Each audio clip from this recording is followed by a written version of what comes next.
Face to Face dito sa TV5.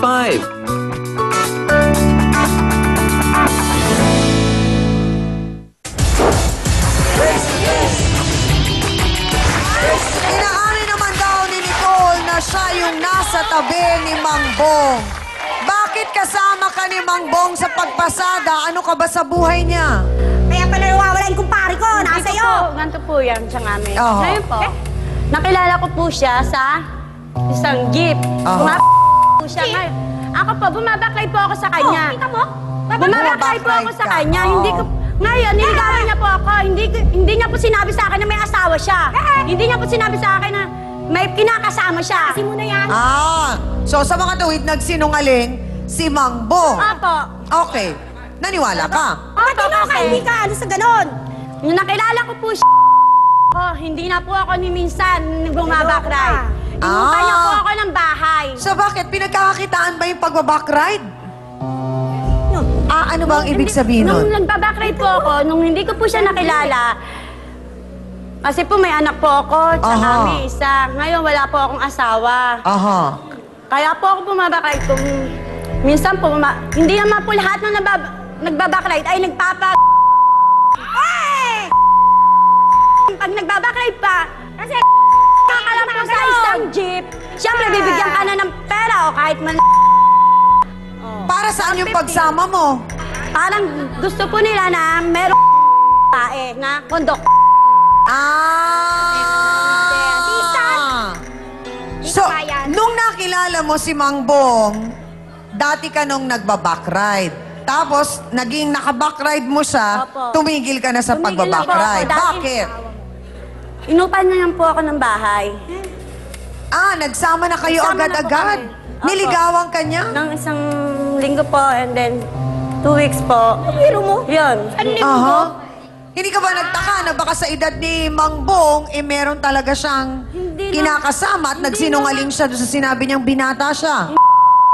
Kasi po, kumbaga siya po nagbibigay sa akin lahat.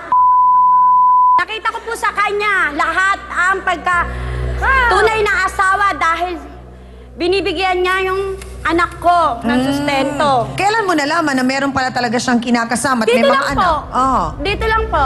Inamin ba niya o nagsinungaling siya? O dininay pa rin ba niya yung pagkakaroon niya ng kinakasama at may mga anak siya?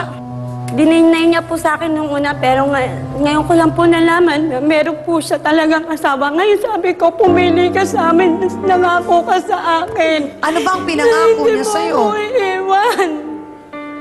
Alam mo ba, Ate Marivic, ang kadahilanan kung bakit parang napalayo si Mang Bong dun sa kumare mo at dito na napalapit? Maaari pong sa pagkabungangera po ng aking kumare. Okay. So, ang sinabi, doktora, dahilan, bungangera. Kailan ba nasasabi na ang babae ay bungangera? Kasi madalas natin naririnig yan na sinasabing reklamo ng mga kalalakihan. Nako kasi yung misis ko bungangera. Yung girlfriend ko mabunganga. Yung kinakasama ko mabunganga. Kailan po ba sinasabing bungangera? Parang ganito lang. Okay, Chang. Karaniwan kasi, no, pag sinasabi niyong bungangera, yun yung meron kayong gustong sabihin paulit-ulit at nasa malakas na pamamaraan.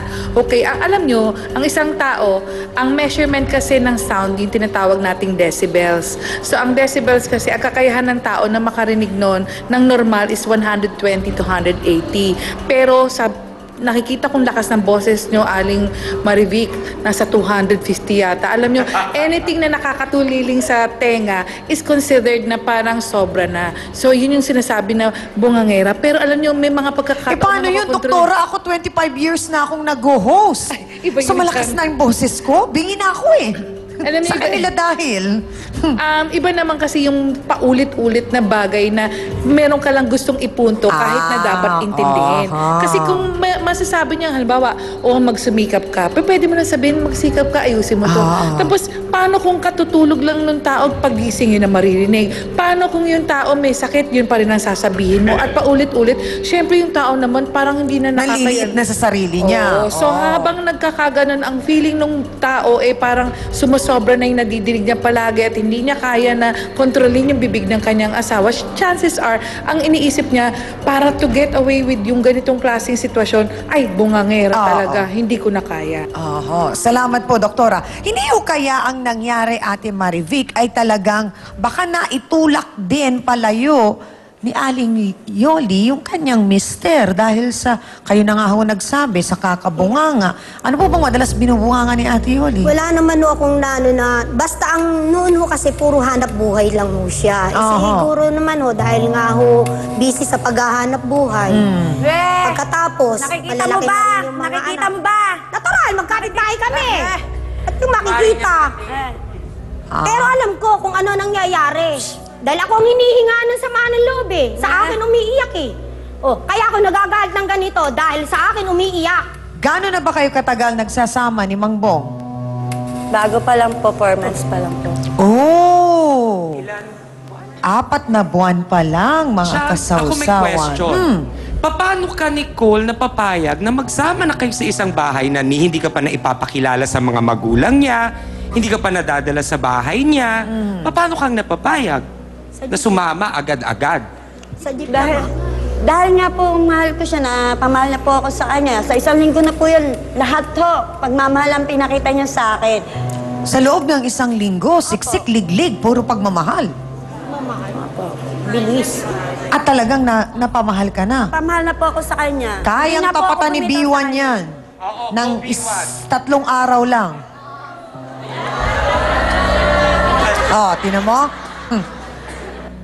Paano kung sa 3 araw may makilala kang iba na kayang tapatan ang higit pa sa binigay o higitan pa yung binigay ni Mang Bong? Hindi na po. Kay Bakit? Bong na lang po ako talaga. Oh, mga kasawsawan. Talagang para daw kay Kuya Bong itong si Nicole. Kayo, ano ba ang inyong masasabi, Hans? Nako, para kanino kaya ang boto ng mga sausawero, Chang? Doon ba sa kumaring galit na galit dahil siya ang nakadiskubre ng dahilan sa pagkawala ng mister ng kanyang kumare? O ditong sa pula na sinasabing niligawan ako na pamahal na siya sa akin? Siya ang aking tagapagligtas. Magboto Hans tayo. Go!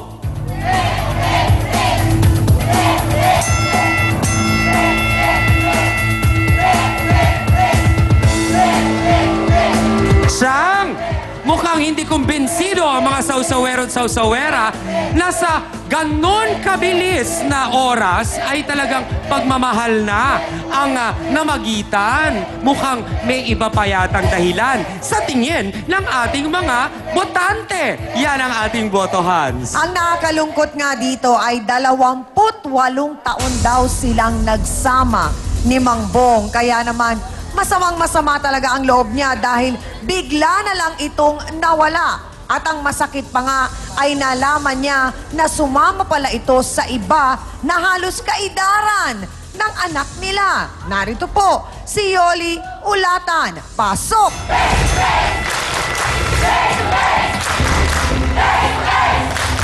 Ate, dahan-dahan!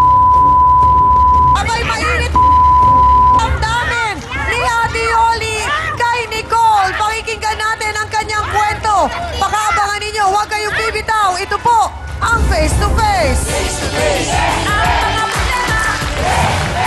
Lolokohin mo ako eh, pagpapalit mo ako sa bata. Sabi mo, hindi mo papalit mo. Ang kapal. Okay, sandali lang, Nicole. Ang gusto kong malaman, Mang Bong. Facebook sausawa na, mga kapatid. Yana Richards. Hello, Chang Ami. Lagi po akong nanonood ng show ninyo dito sa Sydney, Australia. Kahit replay na po, hindi ko pinalalampas ang show ninyo. Marami kasi akong natututunan. Pagising ko sa umaga, nasa internet agad. Sana makavisit kayo doon sa amin sa Surigao City kasi maraming nanonood sa inyo, lalo na sa barangay namin.